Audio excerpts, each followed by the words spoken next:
Na tarde de hoje será lançada a Frente Parlamentar em Defesa da Indústria Nacional. Com o apoio de 300 parlamentares, hoje o objetivo é criar alternativas para que as empresas enfrentem o processo de desindustrialização. Vamos saber mais sobre esse assunto conversando com o deputado Newton Lima, do PT paulista, que conseguiu reunir em torno da frente representantes do capital e do trabalho. Muito bom dia, deputado Newton Lima, um prazer tê-lo novamente conosco aqui no Manhã no Parlamento.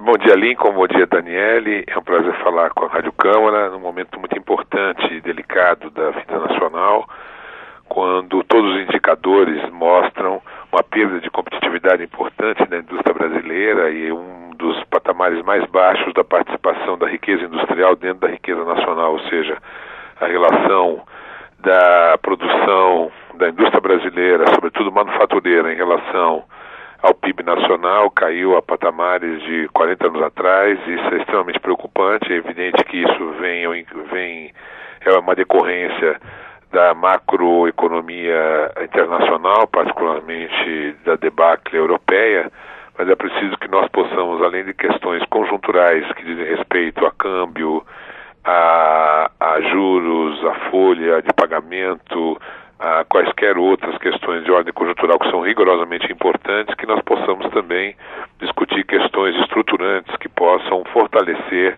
a indústria brasileira, até porque uma indústria nacional forte é uma economia forte.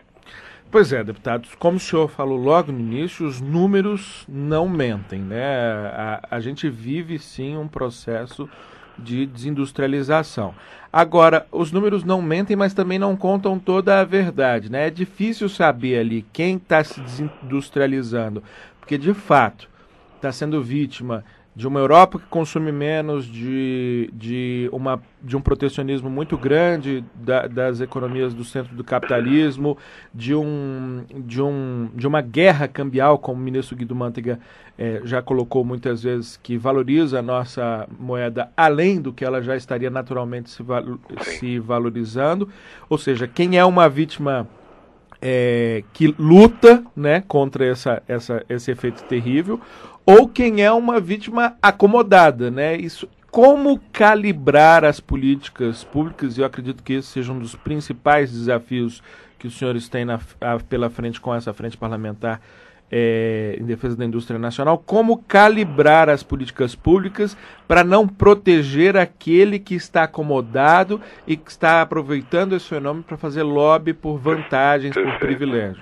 Eu tenho certeza que a frente, que é suprapartidária e tem uma visão de colaborar com a solução dos problemas relativos à indústria nacional, reunindo trabalhadores, reunindo empresários, as principais lideranças da área, os parlamentares que vão compor conosco esta frente, nós estaremos preocupados exatamente em definir essa calibragem de modo a ter um vetor que eu tenho certeza e ouvi de todos eles.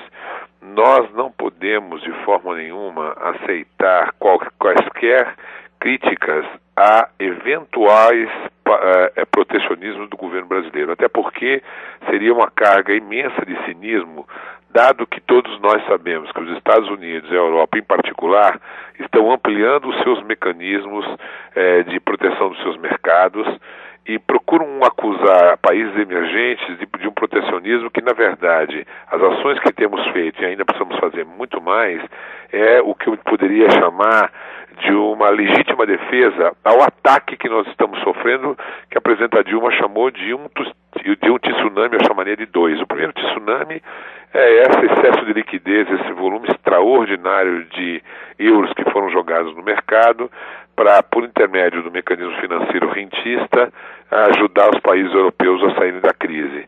Isso inunda o mundo de dólares e de moeda forte e acaba supervalorizando a nossa moeda por esse mecanismo. O outro, e prejudicando, portanto, as nossas exportações e a nossa indústria.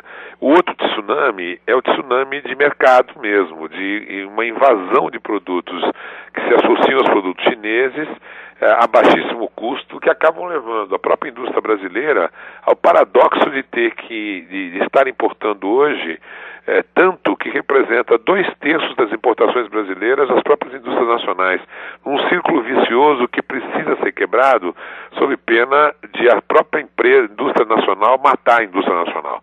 Então nós precisamos, esse é um dos temas que nós vamos estar discutindo na frente. E essa calibragem, obviamente, ela tem fatores macroeconômicos claros. O Brasil está certo, o governo brasileiro, de continuar diminuindo os juros para que a gente possa a nossa indústria ser mais competitiva. Tem que cada vez mais exigir, como está fazendo junto à OMC, medidas que venham a impedir essa guerra cambial que foi dita pelo ministro Guido Mantega. Há países como a China que manipulam o câmbio, como nós sabemos, em função dos seus interesses de exportação, mas é preciso também, ao lado dessas medidas de câmbio, de juros, desoneração de folha, que vai ser estendida a outros segmentos, no espectro do chamado Plano Brasil Maior, é preciso medidas estruturantes mais fortes e mais aceleradas. Quais sejam? Nós não temos outra alternativa a médio e longo prazo, se não melhorar a qualidade da educação, para melhorar a produtividade do trabalhador brasileiro. O trabalhador brasileiro tem uma produtividade medida pelo quociente entre o PIB da nossa riqueza e o número de cargos e de postos ocupados, que é 1/5 do americano e metade da Argentina. O trabalhador brasileiro precisa ser mais bem qualificado, por isso o governo acerta quando entra o Pronatec junto com o Sistema S, para qualificar mais rapidamente 8 milhões de brasileiros, quando dobra o número das vagas nas universidades, quando cria a ProUni, quando ajuda governadores, estados e prefeitos a melhorar a qualidade da educação. Mas nós estamos muito aquém da melhoria da qualidade da mão de obra para fazer o enfrentamento nos tempos de hoje dos processos produtivos que precisam ser qualificados. Eu tenho dito que a palavra de ordem tem que ser para enfrentamento a curto, médio e longo prazo. A curto prazo nós temos evidentemente essas questões agora conjunturais que estão sendo enfrentadas, mas a médio e longo prazo eu diria que a gente coloque como eixo do nosso trabalho a qualificação da mão de obra, a qualificação da produção. Só assim ganharemos competitividade, com mais tecnologia, com mais agregação de valor, com mais inovação no nosso parque industrial, para que nós possamos escapar de sazonalidades como essa, aproveitando esta oportunidade que o Brasil ainda tem, por conta das commodities, um balanço comercial favorável. Imagine se nós estivéssemos numa condição contrária, em termos de uma balança desfavorável comercial exterior, ou que dificuldades a gente poderia estar passando hoje. Pois é, deputado, com tudo isso que o senhor falou, nos fez lembrar uma manchete que nós lemos ontem aqui do jornal, que há empresários brasileiros indo para outros países, produzindo lá fora para vender para o Brasil, porque está mais barato fazer isso do que continuar aqui dentro. O senhor vê alguma relação com essa questão da desindustrialização? Sem dúvida. Os caminhos que os empresários brasileiros estão fazendo, ao invés de ser o caminho, na minha opinião, adequado de nos somarmos, governo, setor empresarial, universidade, centros de pesquisa, com a aplicação, investimentos naquilo que copiar o modelo, a gente tanto fala de cópia, tem que copiar o modelo asiático ou japonês e alemão pós-guerra, que investiu muito em educação, ciência e tecnologia. Por isso que os japoneses, mais recentemente os asiáticos, e por isso que os alemães até hoje são a grande vanguarda da indústria mundial, porque souberam sair de situações gravíssimas econômicas, apostando naquilo que é estruturante. Não adianta nada soluções como essa de tirar a fábrica daqui, levar para lá que é mais barata. Não adianta nada continuarmos comprando peças, para você ter uma ideia, as autopeças chinesas para a nossa indústria automobilística triplicaram de importação no último mês. Se a gente continuar fazendo isso, nós estamos, na verdade, sendo um grande produtor de empregos fora. E isso, inclusive, levando empresas para fora, mais empregos gerando para aqueles países e dificultando a nossa situação, inclusive, de empregabilidade. Esses processos de desoneração de folha, eles acabam, por dados do Diese, provocando, curiosamente, desemprego. Portanto, é uma medida emergente, é um remédio para quem está na UTI, mas é preciso que nós possamos enfrentar corajosamente os problemas estruturantes da macroeconomia brasileira, particularmente da macroeconomia produtiva, da indústria manufatureira, da indústria de transformação, enquanto há fôlego ainda, fundamentalmente provocado pela mineração, pelos produtos agrominerais exportados pelas commodities.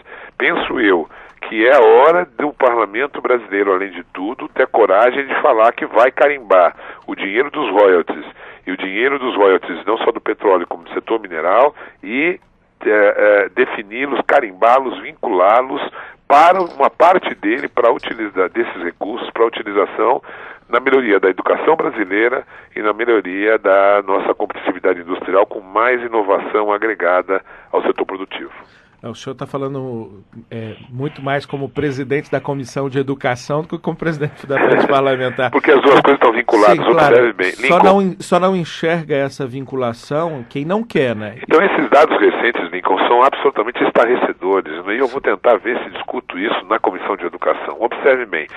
Eu queria aprofundar nessa conexão que o senhor já fez de maneira muito clara. A indústria vem pedindo políticas de proteção, não necessariamente protecionistas. Alguns vêm pedindo protecionismo mesmo, outros vêm pedindo medidas de proteção. Equilibradas. Vêm pedindo desoneração, etc. É normal. E ao mesmo tempo vem pedindo também mais capacitação do seu corpo de trabalhadores, o que também é natural, mas pouca colaboração nesse sentido, né? Eu até avalio que nós estamos mudando os ares. A Confederação Nacional da Indústria entendeu o programa Ciências Sem Fronteiras e para um país que produz tão pouco engenheiro, que forma tão pouco engenheiro na graduação, aportou recursos para ajudar o Brasil a mandar 100 mil jovens em 4 anos por um ano de estágio. Vai bancar uma de cada 4 vagas. Exatamente, né? 20%, 25% são de responsabilidade da própria indústria. Isso é uma atitude muito positiva da CNI, que ao mesmo tempo pede para que o país disponha de mais recursos, o governo federal, os estaduais, para a inovação das empresas.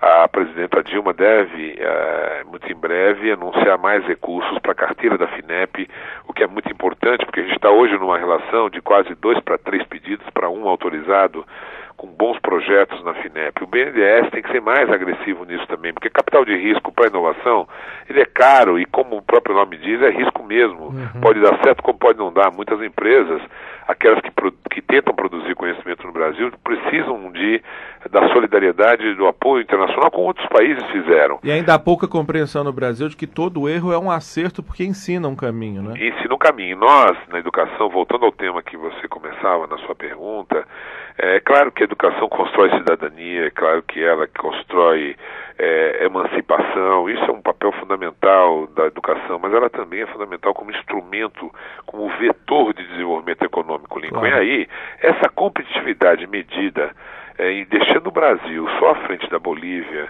e de um outro país da América Latina, que eu não me lembro qual é vergonhosa para nós. A produtividade do trabalhador brasileiro se dá porque durante anos e anos nós não apostamos na qualificação da nossa mão de obra. Era o Sistema S fazendo aqui ou acolá um trabalho extraordinário, excelente, mas de reduzidíssimas proporções face o tamanho do mercado, até porque jamais se acreditou dentro da política neoliberal que esse país um dia ia poder ser um país produtor, né? Ser um país de primeiro mundo, ser um país com uma economia chegar à 6ª potência mundial, e agora nós estamos colhendo os maus frutos de maus planejamentos na área educacional do passado. É o momento, e o Plano Nacional de Educação está aí, para estabelecermos vertentes mais ousadas, mais audaciosas, metas mais contundentes, para que a gente possa superar esse tempo perdido e colocar o país em condição de competitividade. A nossa mão de obra precisa ser qualificada. Está certo o governo quando faz Pronatec, está certo o governo quando faz Ciências Sem Fronteiras, é fundamental que a gente ajude governadores de estado, mas se a gente não colocar uma verba da riqueza nacional, uma parte dela, que são os royalties, carimbado para prefeitos e governadores também contribuírem nessa direção, além do governo federal, nós pouco vai adiantar. Haja visto o número de municípios que já recebem royalties do petróleo das camadas pós-sal e tem índices educacionais e de desenvolvimento humano abaixo da crítica em várias cidades brasileiras. Perfeito. Eu quero agradecer mais uma vez ao deputado Newton Lima, do PT paulista, que é o grande articulador dessa Frente Parlamentar em Defesa da Indústria Nacional, como nós já comentamos aqui, frente que surge num contexto de desindustrialização.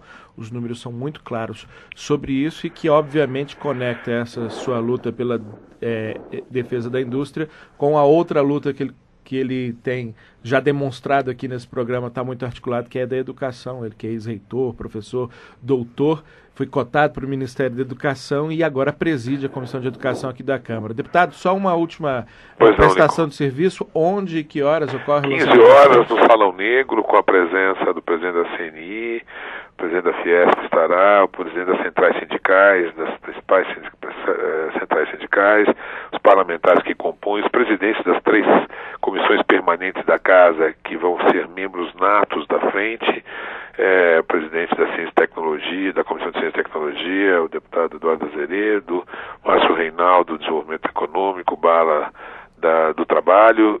Estaremos compondo um grupo pequeno, mas de gestores da frente, mas um colégio grande de conselheiros, deputados conselheiros, para que a gente possa ter agilidade na construção de espaços de debate, de análise de legislação, de proposição, de discussão, de setor por setor, o que é preciso fazer para que o Plano Brasil Maior avance. Essa é a nossa perspectiva e tenho certeza absoluta que com a participação a partir de hoje, da Câmara dos Deputados, nós estaremos engrossando um movimento para o qual nós não poderíamos, enquanto deputados federais, dar as costas. Então é uma responsabilidade política que temos como deputados e vamos passar a exercê-la com mais afinco a partir de hoje à tarde. Perfeito. Agradecemos mais uma vez, então, o deputado Newton Lima, PT paulista, conversando conosco aqui mais uma vez no Manhã no Parlamento. Obrigado, Lincoln. Obrigado, Daniela, a todos os ouvintes da Rádio Câmara.